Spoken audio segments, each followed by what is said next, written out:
दोस्तों, आपके साथ मैं हूँ शरद टाक और हमारे साथ है खास मेहमान जो किसी परिचय के मोहताज नहीं है, भक्त भागवत साहब।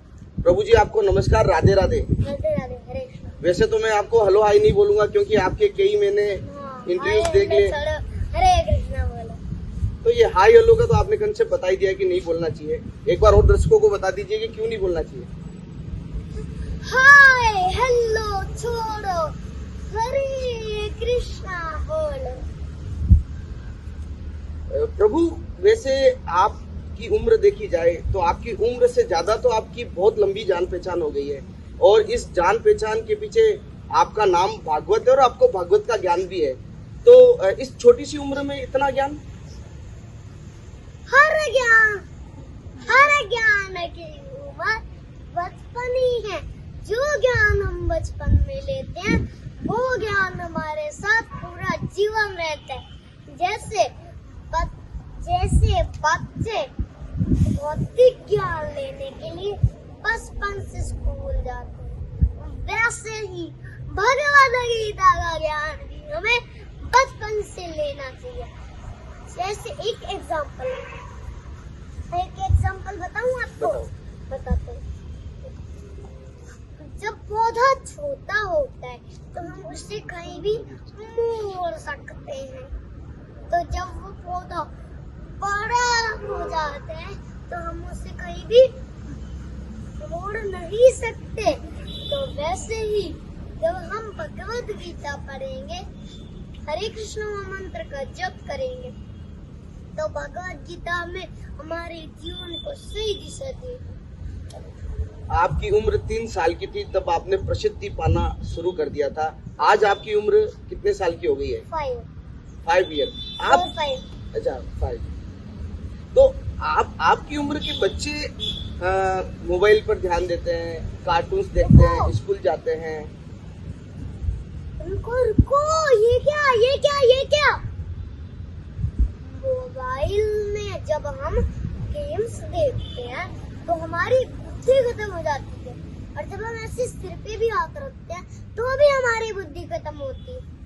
तो इसलिए भगवद गीता पढ़ो, फिर सब कुछ याद आ जाएगा। अगर ऐसे रखोगे और भगवद गीता पढ़ोगे और भगवद गीता आपको देगी तो कुछ नहीं होगा। तो जब आप ऐसे रख के भगवद गीता सुनोगे और हरे कृष्ण मंत्र का जप करोगे तो आपको भगवद गीता तो आपको अपने जीवन के तो भगवद गीता हमारे जीवन को सही दिशा देगी। वाह भगवत जी, आप प्रभु जैसे कि आप इतना ज्ञान बता रहे हैं। इतना ज्ञान नहीं है मेरे पास एक ही ज्ञान है, केवल भगवान की भक्ति, उनकी सेवा और हरे कृष्ण मंत्र का जप, बस, और कोई इच्छा नहीं। आपकी कम उम्र में भगवत आसक्ति को देखकर ऐसा लगता है कि कहीं न कहीं आपका प्रारब्ध बहुत अच्छा प्रारब्ध है और माता पिता के संस्कार हैं कि आज आप भगवत का प्रचार कर रहे हैं। पुनर्जन्म को मानते हैं आप? पुनर्जन्म? हाँ। तो कुछ बताएंगे? हमें तो ऐसा लग रहा है कि आपका कोई पुनर्जन्म हो, आप दिव्य आत्मा थी, अब पुनर्जन्म में आप आए।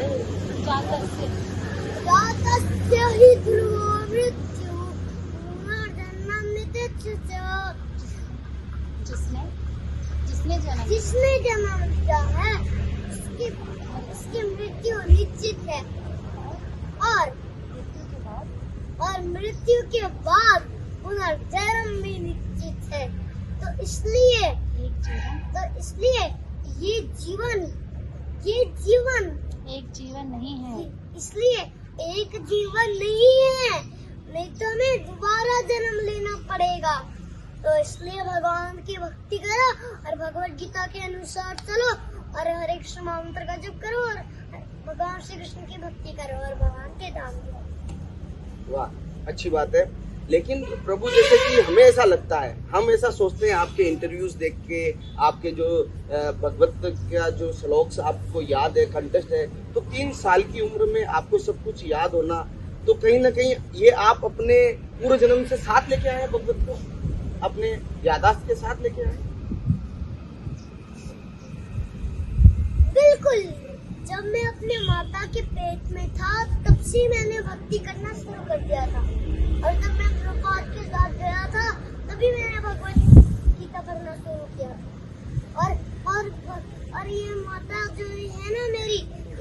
बात करी इनसे, यही इन्होंने मुझे जब मैं इनके पेट में था तो मैंने 18,000 श्लोक सुने थे।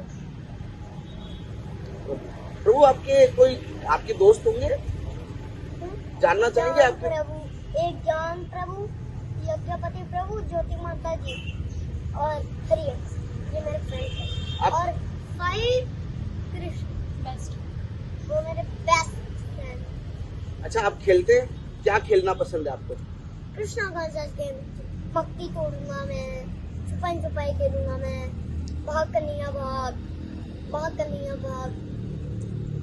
और भी होती है गेम,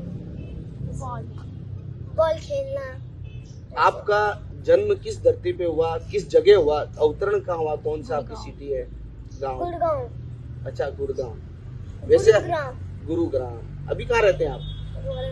हम्म? गोवर्धन जी में। जैसे पहले हम गुड़गांव में थे, गुड़गांव से जयपुर गए, जयपुर से अम्बाला गए, अम्बाला से गोवर्धन गए। क्या बात है प्रभु, बहुत अच्छा लगा प्रभु आपसे मिलके। लेकिन कुछ गीता का सार तो हम लोगों को अमूमन जो हम पढ़ते आए हैं, हमें सांसारिक जीवन में पता है, लेकिन आपकी दृष्टि से गीता का सार हमें मिलेगा? यान्ति देवव्रत देवान्, पितॄन् यान्ति पितृव्रतः, भूतानि यान्ति भूतेजय, यान्ति मध्यजिनो भीमाम्। इसका अर्थ होता है सब नीचे।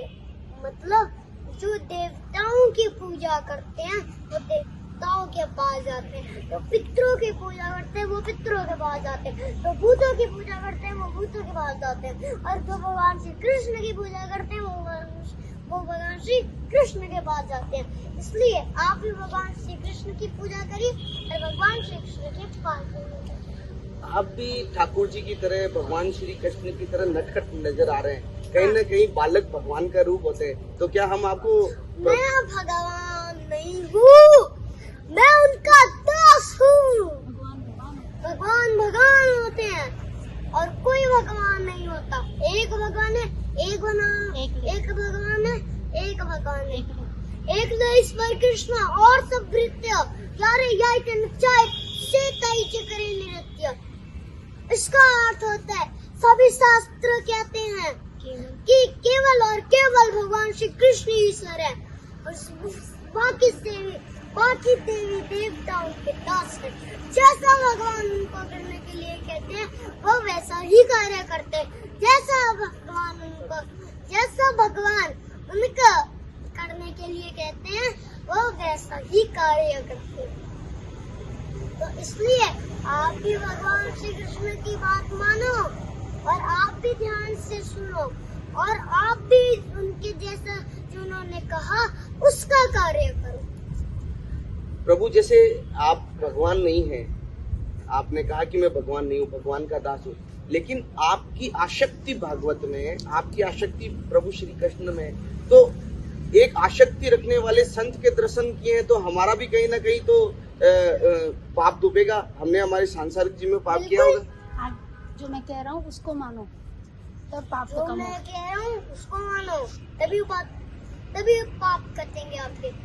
जैसे जिस टाइम से हम नाम जप करना शुरू कर देते हैं और भक्ति के नाम में सवार हो जाते हैं, उसी समय से हमारे पूर्व जन्मों के पाप भी नष्ट होना शुरू हो जाते हैं। प्रभु, एक सवाल और करना चाहता हूँ, एक सवाल। और जब हमारे पाप कितना शुरू हो जाता है तो हमारा भाग्य तो बदलना ना, तो हमारा भाग्य तो बदल सकते हैं ना। तो इसलिए जंगल में रहो या बस्ती में, लहरों में रहो या कश्ती में, महंगी में रहो या सस्ती में, पर रहो भगवान श्री कृष्ण की मस्ती में।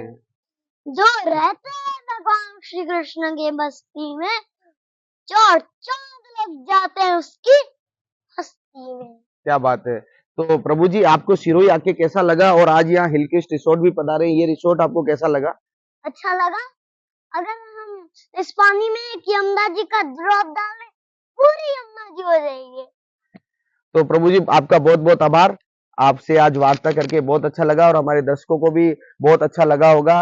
और प्रभु भागवत जी ने आज आपको संदेश दिया कि भगवत आसक्ति से ही आपका जीवन सफल होगा। बहुत बहुत आभार। धन्यवाद।